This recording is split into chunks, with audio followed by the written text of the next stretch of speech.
दिनै United फराम of एक्स-NDFB आरो दुलाराय बर' फरायसा आफाद जोङो जथायै सनितपुर जिल्लानि DC हल जि मिटिं हल बे मिटिं हलाव जोङो दिनैहाय मोनसे गोनांथार मोनसे मेल जों जिरायनाय जादों।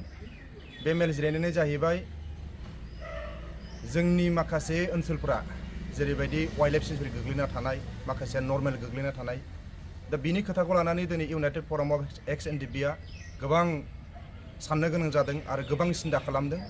दा बे सिन्था खालामनायखौ जोङो मावफुंनो थाखाय जोङो थांनाय बे डिसेम्बर दाननिनो 7 अक्ट' बे अक्ट'खालि जोङो अशक सिंहाल सारखौ जोङो गुवाहाटीयाव थांनानै गावनिनो जि मिनिस्टार कल'नि बे कल'नियाव जोङो 2006 फरेस्ट ट्रेडिशनेल डुवेलार एक्ट जि आयेन दानाय बे आयेन दानायनि सिगांनिफ्रायनो जों जेरावनाखि दङ बे थानाय जायगाया बा मानसि थाखानाय जायगाया बोरैहाय वाइल्ड लाइफ सेंचुरी जानो मोनखो आरो बे बोरै बेबायदि मोनसे अलखदाव गोग्लैखो जोङो बेखौ लानानै जोङो गोबां मेमोरेन्डामजों लोगोसे सावरायलायनाय जादोंमोन।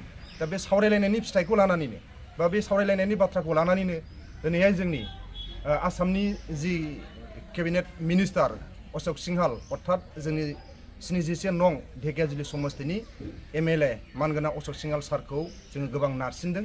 दा नारसिननायनि थाखायनो अशक सिंहाल सारा जोंनो बेखालिनो जोंनो खोथा होदोंदि 11 थारिख खालि गासै DCफोरखौ लानानै आरो डिप'फोरखौ लानानै बे मेटारनि सायाव सावरायनाय जागोन बे बाथ्राखौ जोंनो खोथा होदोंमोन।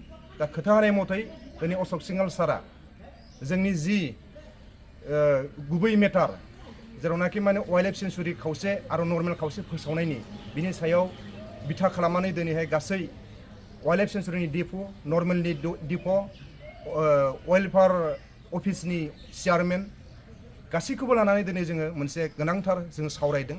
दा बे सावरायनायनि गेजेरजों जोङो दिनै मिथिनो मोन्दों जे फैबाय थानाय समाव बोरैबा बे वाइल्ड लाइफ सेंचुरीखौ बोखारनानै जोंनो मोनसे स्टाइ होनो हागोन बिनि बेबस्थाखौ दिनै फरेस्ट डिपार्टमेन्टआव मावनानै होगोन होननानै बुंदों आरो आसाम सरकारनिफ्रायबो बेखौ मावनानै होगोन होननानै दिनै जोंनो खोथाखौ होदों। दा बेसेबांखिनि खोथाखौ मोननायनि थाखायनो जोङो दिनैहाय आसाम सरकारनि जाय केबिनेट मिनिस्टार अशक सिंहाल सारजों लोगोसे गासै अफिसारफोरखौ जोंनि इउनाइटेड फराम अफ एक्स-NDFBनिफ्राय बे मोनसे मोजां मेसेज होनायनि थाखाय जोङो दिनै मोनसे गोजोननायखौ जों फोरमायदों। जाहाथे उननि समाव जाहाथे खोथा होनायखौ मावफुङालासिनो खोथा होनाय बायदि दोनालासिनो जाहाथे मोजाङै मोजां खामानिफोरखौ मावफुंगोन। दा बेखौ जों इउनाइटेड फराम अफ एक्स-NDFBनिफ्राय रोजा रोजा आसा थादों आरो बिथांमोननिसिम जोङो साबायखरबो होनाय थादों। दिनै मोनसे मोजां मोनसे दिन होननानै जों साननानै लानांगौ गोनां।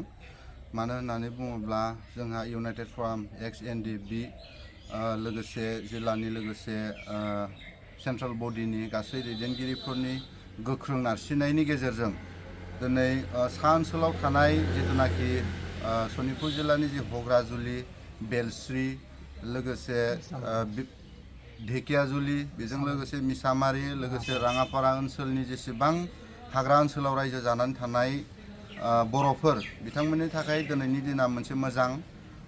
जि फैबाय थानाय 15 डिसेम्बर 2024 मायथाइयाव जानुवारि दाननि 2024 मायथाइयावहाय बिथांमोना मोनसे मोजां बेबायदि जोंनो हानि जि मोननांगौ मोनथायखौ होगोन होननानै बिथांमोना जोंनो खोथा होदों।